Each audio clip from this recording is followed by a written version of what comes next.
Bobby Day Hardy family. Heza izo mukulembeze omulonde. Honorable Kyagulanyi Ssentamu. President omulonde. Omukulembeze wa Uganda. Owe 10 February. Ge mazaalibwa ge. Lwaweza emyaka 39.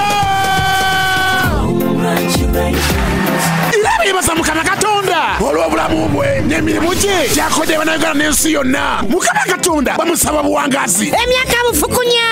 Bobby Day Hardy yebaza bannayuganda bonna okulonda obulungi n'okumuyira obululu n'okumwesiga namuyuba yakola ekisoboka. Tojanga okwo kugandi bamuyozaayoza okutuuka ku buwanguzi ng'omukulembeze omulonde mu mateeka mu kusalawo kw'abangi era bakubiza bannayuganda okwebereramu n'okulemera ku mulamwa. Abaana ba Bobby Day Hardy family bambi mwebale nnyo emirimu gyonna gye mukoze mu swago.